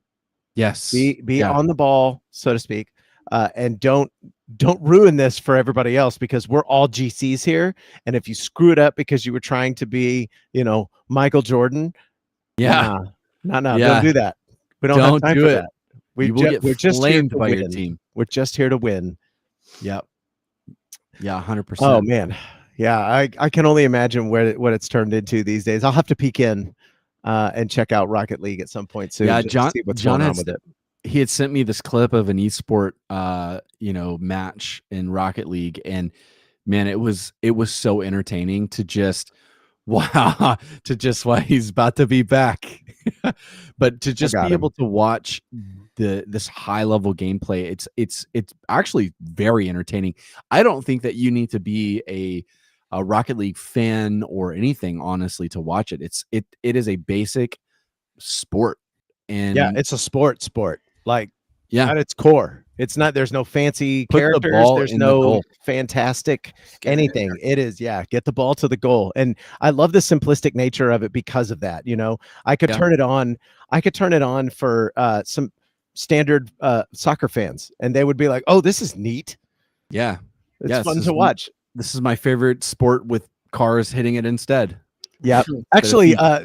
I remember recently, not recently, when Rocket League first came out, it was just like within the first or second year, there was a small, I guess you would call it like a place for kids to go and hang out, like a, after school club or whatever. But it was essentially had a bunch of computer setups, some foosball tables, a big TV, consoles, just a place to come hang out and chill. And their attendance was kind of low. They were kind of dwindling on numbers of people coming to hang out. Well, they put up a big sign and they set up a bunch of terminals for Rocket League, and their sign didn't say "Come play Rocket League." No. I'm sorry. Roll that back a bit. At first, they said Rocket League, play Rocket League here, and they still weren't seeing some numbers. They changed their sign to "Come play race car soccer," and instantly they like quadrupled the number of kids that were coming to this after school club, because immediately people knew race car soccer. I can get behind both of those concepts. What's going on with that? And they were popular for a long time after that. So anyway, it just speaks to the greatness that is Rocket League. I think it's one of the best esport games around, because for as much as Dota is popular and as much as Overwatch is cool and all that good stuff, race car soccer, baby. Oh yeah, let's watch that. It's a feel good game. When it first came out, $20, I bought it for $20, and dude, I will tell you what, the way I described it is the best $20 I think I've ever spent on a video game, and because it was well, at the time, it was what I considered a feel good game. You got in there, you played this game, and it was just fun. You could lose, you could win, and it was so fun. And the music is peak. And the music was so peak. Okay. That lobby music, the let me come over. Bro, like that was so, man. Yep. So there's a couple of songs on that soundtrack. I don't call them out by name. There's one called Dad's in Space, and it's basically like the sickest knockoff version of the Ghostbusters theme you can imagine. It fucking hits. It's so good. But actually, the opening song, the very first time I played Rocket League, was a song called Firework by the Hollywood Principal. Oh my God. There's something about that song that just makes me amped. It's so good. Yeah, soundtrack is peak on Rocket League. 100%. Dude, my favorite is Cities by Throttle. I love that one. Ooh, and there's another song called Carissa by DJ Star. I'd have to look that up. I'd like to call it out by name, but hey Carissa, it's so good. Yeah. So I do want to let's pivot real quick. I played recently one of the absolute most amazing remakes I've ever played in my life. Whoa. And that is the Silent Hill 2 remake. I don't know if you guys are familiar with Silent Hill 2, but I have a history with the Silent Hill series. And I think it was back in 96, 97, 98, somewhere in there. It was PlayStation 1 era, the first Silent Hill. One of the scariest games I'd ever played. And I was, what, I don't know, 13 years old, you know? So I'd never seen anything quite like that before. And then the first game I played on PlayStation 2 was Silent Hill 2. And this remake does it justice, not in just the like, oh, this looks good. They fundamentally shifted how that game is from the ground up. They rebuilt it, reimagined even. There's whole new areas. There's references to the old game. There's new cutscenes in a way that are, very modern. It looks fucking amazing. It looks so good. It's crystal clear. And it is at once an amazing remake, but also, god dang, that game is sad as fuck. Like, it's just so oppressive. The storyline, I don't know if you guys are familiar with it, but I'll go over it real quick. James Sunderland is showing up to Silent Hill because he received a letter from his wife who has been dead for 3 years. What is that? And then the game just gets more and more unhinged from there as James is dealing with this trauma of his lost wife. There's other people in Silent Hill, which the town is itself basically purgatory, for all intents and purposes, for either somebody who is grieving, somebody who has received or given a lot of trauma to or from somebody else. And the game is trippy and scary and creepy, and the music is amazing and it looks good. And I am so thrilled as a Silent Hill fan to get a remake that does it justice on so many levels. It's a 10 out of 10 remake. Absolutely. As a game, it could do probably some things better. Maybe, I don't know. But I can't think of a thing that I didn't really love about it. Seems like that's kind of the community take in general. I mean, I'm looking at the reviews and everything's overwhelmingly positive.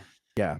Not very much negative to say about it. The original game has, I believe, four or six endings. I can't remember. 4 regular endings and 2 secret endings. They added 2 new endings to the remake. So on top of being able to play through this game and experience it in a way that is not only familiar, but brand new, you can go back and do New Game Plus and do a couple of joke endings. Like there's an ending where it turns out the whole town and all of its antics are being controlled by a Shiba Inu dog at a control panel in a secret room somewhere. It's really goofy. There's an ending where the main character gets abducted by aliens. Like what? But there's also based on, this is one of my favorite things about it actually, and this applies to the original as well as the remake. How you go about this game, interacting with it, determines your ending. And I don't mean, hey, I got to go do these 2 tasks to get this ending, or I got to go make sure that this meter doesn't overflow here to get this particular ending. What I mean is there are items that you receive in your inventory that if you look at them over a certain period of time, it will kind of push the game to give you a specific ending. Or there's a character that follows you around. Her name is Maria. And if you neglect her in certain ways, the game will kind of gear toward a different ending. Or if you check up on her multiple times to make sure she's okay and follow her around more closely, it has like a weighting system behind the scenes. Like it'll put points in the checked on Maria bracket, or glanced at this knife that was held by a person who was going to off themselves too many times in your inventory, you're going to get this ending. And I think it's really cool because it's really hard to get a specific ending unless you know what those kind of triggers are. And even then, it's not 100% guaranteed. Wow. You've got to really pay attention to what's going on in that game.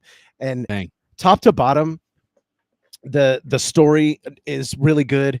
But the symbolism is what gets me in there. There's a lot of stuff in the game that is once you complete it and you go back and do it again, it is a joy to play. Not really a joy. It's super depressing, but it's a joy to play as a fan for the game because you notice a ton of stuff that's like, oh my God, I can't believe I didn't see that the first go around.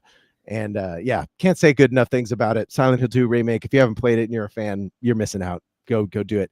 It was done by Bloober Team, and Bloober Team is also working on a remake of the first Silent Hill. Why they started with number 2, I don't know, but I think it was a good starting place for them to kind of show off their skills, because the first game, it's not bad. But the second one lent itself, I think, to a modern remake in a way that the first one they needed to probably sharpen their tools first. And Silent Hill 2 is a really great playground for them to have done that. And they did a great job. Fantastic remake. So, yeah. What kind of makes it really stand out? Because it's like, I mean, clearly they just absolutely crushed it. Yeah. When you're talking about like a game like this that just came out, and this is a remake or a remaster, really, or no, it's a remake. Entirely remake. Yeah, they redid everything, huh? So, yeah. What made that such a success? Is it just because they did they stay true to something that was classic about it that just really resonated with the nostalgia factor, or is this something that they, like, from a mechanic perspective, they just nailed like the way it feels? What is so special about that game that has led it to just get crushing reviews like this? Little column A, little column B. There is a certain vibe with Silent Hill as a town. There's a dense fog around everything. It's unnerving and off-putting. It's not boo kind of scary. It's like, oh shit, I really don't know what's about to occur here. And everything's really gross and disgusting in certain areas. Basically, they took this vibe that was present in both the first and the second one and packaged it in a way that is both faithful to those original games, but also expounded upon it fourfold. They added some new areas. They took you to some of the original areas if you want to go there. They called back to a lot of things. Okay, here's a really great one. Something that's more funny is Maria. In the game, your wife is dead. Her name is Mary. And you're looking for her in this town for whatever reason because you received a letter from her, right? Well, Maria, you run into her about an hour and a half into the game. And her representation in this game is that she looks exactly like Mary, except she works at a place called Heaven's Night. Let me put it that way. So she's got an edge to her that's kind of slutty, for lack of a better word. But she's quippy and smart, and if essentially in the story is a representation of everything that Mary was not, that James wishes that his wife would have been. And I guess I could, spoiler warning for Silent Hill 2, if you guys aren't going to go through and play this game. John, I think you would actually have a blast playing it. So I'm going to ask you guys, do you want me to go ahead and just tell you what happens? I probably won't play this. John? Yeah, I don't know if I will. Okay. Well, spoiler warning for Silent Hill 2. You've had enough time that you should have played it, but I will just go ahead and say that I'm just going to spoil what's going on here. Let's go. Maria is a figment of his imagination, and it is all of the things that he wished his wife was. However, what you find out later on in the game is that James, so good. That James is the murderer of his wife. So the lead up to all of this, is that Mary died in the hospital to a disease, and it was both taxing on her energy. It made her skin look terrible. Like she just became to herself disgusting. And they had a lot of fights about it because she would snap at him, and it just became a miserable relationship for both of them. And James snaps one day and smothers her with a pillow, but he blocked it out of his mind and imagined this note from his wife, and then showed up in this town that they used to visit when they were, young and married. And at the very near the very end of the game, you are shown a video that they made together where it's part him recording Mary and joking around, and then it cuts to him killing her. And he has this moment of realization that I'm the monster here. I'm the one who did this. Whoa. And going back, yeah, it's heavy as shit. So going back to the opening scene, he's standing in this bathroom looking in this mirror and trying to kind of figure himself, like, what am I doing here? My wife's been dead for 3 years, or so he thinks. And he goes out and is like, all right, let's head on into the town. And there's a moment where he's sitting in the car and he talks about Mary, and he turns around and looks in the back seat, and she's not there. But if you look closely, there is a tarp or a blanket that's laid across the back seat, and you can just barely see that there's a dead body underneath. He has carried her dead body with him unknowingly somehow. His cracked mind has taken her with him to this town. And dude, that's just the cursory story. Okay. I was gonna say that's just the story we're talking about. That's okay. Yes. Okay. Wow. Yeah, no, you're hitting it, because that makes sense. That's just what's actually going on. Because when you get into all of the symbolism of what's going on with the town itself as he's experiencing it, you'll stumble across like dead bodies here and there, and they're like completely broken and bruised and bloodied and destroyed. And that is a reflection of how James feels about himself internally. So every time you're running across one of these bodies, whether it's mangled or covered in a bloody tarp or whatever, it's actually him seeing himself as he feels inside. And then you get to the point of like you visit this apartment complex, and there's a hospital, and then there's a prison. So each section has both a daylight type scenario where it's kind of creepy in its own right, but then there's a moment where it flips over to what they refer to as the other world, and everything becomes extra dark.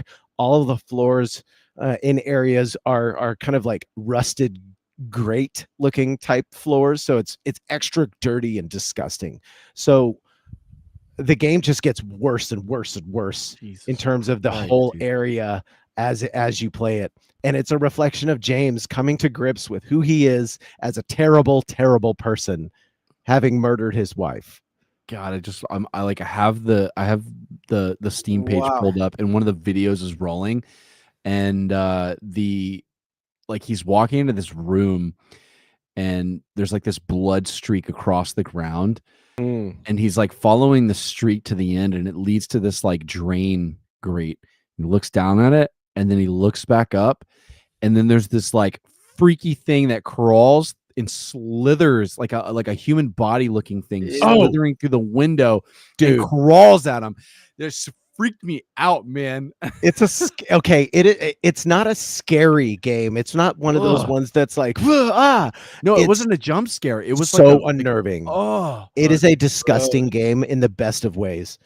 And all of the enemies are representations of like his his internal repressed terrible feelings, but also the repression that, like, his wife's sick and dying. Obviously they're not going to be intimate as much, so he has these like this animosity toward his dying wife, which is terrible, and he should feel bad about it. But all these enemies are kind of sexual in a way that's like off-putting. Like, you have these mannequins that are legs on the bottom and legs on the top, and they just look like they just look perverted, and you don't know why. And then once you get through all of the story, you're like, I get it. I see why everything looks and feels the way it does, because James is coming to terms with himself as a horrible, terrible person and a horrible, terrible husband. And unfortunately, the way I went through that game, the ending that I got, he's sitting in his car reading the final note from Mary, and then he looks back at the seat again, and you can see the blanket, and then the screen cuts to black, and you hear the sound of his car being put into gear as he drives it into Toluca Lake to end his own life. Whoa. Yeah, it is a crazy game on so many levels. Like, so on top of that, so the short to that is that's the story carries hard. yes, But the feel of the game, it 'cause we feels talked good. about this before. It If feels the game doesn't great. feel good, I don't care. It needs to Absolutely. feel good. So it does the modern take of taking a tank controlled. The original Silent Hill is tank controlled, and it has, like, some areas where the camera is a little more freeform in the original Silent Hill 2, but there's a lot of like, oh, I have to push forward and kind of steer my character. That's never fun unless you've got the camera behind the back, which it does in this, and it looks really good. They are just sparing enough with the ammo that you really got to pay attention. So it's very on the edge of like, oh man, I've got 7 bullets. I better not run into an enemy, or I'm going to have to clobber this thing with this metal pipe here that I've got. The sound design is brutal and disgusting. Like, when you're beating the tar out of an enemy, you hear it, and it feels good to play. Like, it doesn't feel like a slog, but it does feel like things have weight to them. So it rides the line really nicely. And then they pin, this is a Silent Hill trope, that they pin one of those flashlights that goes like on your pocket. So you don't have to like hold a flashlight or anything. You just kind of, wherever he looks, that's where the flashlight goes. And the lighting looks really good, but it's also just dark enough around the edge that you are not exactly sure what you're about to turn and look at off to into your in your peripheral vision. So Right. everywhere you go in that game is unnerving, no matter what. And there's a constant sense of dread that Bloober Team absolutely nailed, that any Silent Hill fan should play that game and go, I get it. I get where they were going with this, and I'm happy with how they executed it. So yeah, that long Dang. answer to your question there. They nailed just such a good the answer. vibe. The vibe of Yeah. this game is peak for a Silent Hill fan, and any survival horror fan. They, you're gonna love it. It's a lot of fun. Dang. There are some complaints. I will go ahead and poke a few holes in my thing here, but one of the complaints was that it was too linear. And I see where that criticism comes from, because there are only so many places that you can go. But at the same time, I felt like I was going places and being led by the game naturally. Yeah. It wasn't like, oh, they randomly invisible walled me. No, that the door's locked. How do I get in there? Oh, I've got to crawl under this hole in the wall. It does get a little like, okay, well, here's a hole in the wall. And it does do the yellow paint thing, but it's not yellow paint. It's like what would you call it? Like torn pieces of cloth. If you see white cloth like draped on a wall, you're like, oh, I can hop over this, or I can enter this hole underneath here. Right. And then the other thing that I thought was super hilarious, there is a constant trope in that game in particular, in which James has to take his hand and put it inside of a hole, whether it's in a wall or I a don't like toilet that. or whatever. But okay, so the way the mechanic works is that he'll come up to this, like, let's just say it's a hole in the wall, and you can tell that there's just gunk inside the hole, and he's got to get whatever object is, like, I don't know, a clock hand or whatever. He'll he'll approach it and give this like face, like, I've got to do this. And he stands there and you get the little prompt at the bottom, like, put hand in hole, and you have to hit it once and he goes to put it in and then he stops and you have to do it again. You have to do it like 3 or 4 times. So you're like, yeah, do it, James, do it. Put your hand in there. And then he like gets the thing and pulls it out. It adds a level of, I don't know. It's kind of silly, but I would be hesitating to put my hand inside a random hole to see if there's a key in there. Yeah, I don't know. Yeah. It's so silly, but I liked it personally. Some people complained about that, but you know what? Those people don't like fun. Dang. Yeah. Silent Hill 2 remake, 10 out of 10. It's an epic game. Sounds like it, dude. My goodness. And everyone seems to agree. What's really great about it is that there's also, and I'll wrap this up. I know I've been going on a minute about it, but there's also a ton of areas to go that you don't have to go. You can just go there and explore. It's optional. It's totally optional. And some of that stuff leads to like there's a doghouse you can find this key in, and you know that some of that stuff will lead to secret endings, but you can just visit this auto shop. I don't know why you can go to the auto shop. I didn't need to go there, but you can go there and you can go inside the little area, and the detail in every area is exquisite. It's so good. Like you walk into an auto shop, like a 2-man owned auto shop, and you expect what? A desk in there and a bunch of shit to be littered everywhere, like notepads and sticky notes and keys. And then there's a box over there that's got a bunch of like car parts in it randomly. It looks like people were living there at some point. Dang. It's so good. The environmental design is top notch in that game. So if you're going to check it out, highly recommend. Sorry I spoiled the game for you guys, but I only told you about one ending, and there's 8. So if you want to go back and play it, go for it. Mic drop. Mic That's drop. crazy. That was insane. Dude, that story blew my mind. It's a good one for sure. And when the first one comes out, when Bloober Team does the remake, I'm expecting to see that in 2027. So when we're on episode that'll be episode 150 or so, we'll talk about Silent Hill 1 remake, and you guys can play along with me or something. What episode are we on right now? We're on episode 19, but secretly it's episode 20 because we did an episode 0 that was a test episode. So Lost media, baby. It's actually available, I think, on Spotify. If you go back to the very beginning, episode 0 still exists in audio format. And back when we used to gather in the Swiss Army room in the offices. The Swiss Army room. Y'all remember that? Yeah. I still got my mixing board. My mixing board's still up at the office too. So I got to pick that up. Yeah, there you go. But yeah. Awesome. Well, yeah. So that's what I had been playing. I wrapped that up, and I felt good to complete something. And that actually led us into, little housekeeping right now. We are currently playing through what I'm calling Nonstop November. I'm streaming every night. I usually hop on around 9:30 Central Time, and I just finished. Oh God, guys. I just finished Silk Song, and I'm really stoked that I completed it. Dude, man, I won't ruin anything. I'm not going to yammer on about that game. All I'll say is that game is next level good, and those people complaining about how hard it is just need to get good. Get good. Skill issue. Get good. Skill issue. It's so good. And I rolled credits on it, but I really only completed about 75% of the content. There's still so much more that you can do with that game. There's 2 main acts. You roll credits, and then there's Act 3. And I haven't even touched Act 3 yet. There's still stuff that I've got to do to even trigger it. So the game is there for you to complete, but it also has a ton of stuff to play around with afterwards, which I'm a huge fan of. If the game feels good, I love end game content, post game content. I love it when a developer really just like, oh, you like this game? Here's a shit ton more for you to play. Go for it. Have at. It's good stuff. Beautiful.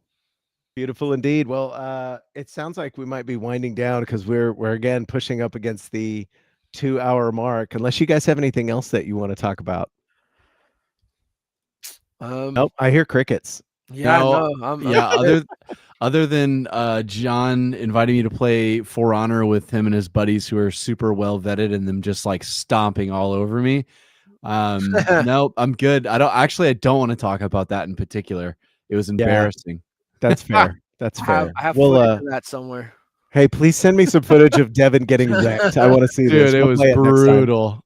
It was so brutal. All right, guys. There it is. There it is. And there you have it. That is our closing theme. Cinema. Man, absolute cinema indeed. And you know what's absolute cinema is video games and all the games we talked about. But what's actually truly absolute cinema is you guys, the audience. I want to thank you so much for being here. I want to thank you for watching. Those of you who join routinely, maybe you're lurking in there. I just want to remind you that you are awesome. You're loved. What you do matters. And I do want to remind you that take time out of your day. You can take a few moments to call your mom, call your dad, call your brother, call your sister, call your friend. Tell them how much you love them because life's too damn short. So we're going to throw up our hearts to the cameras.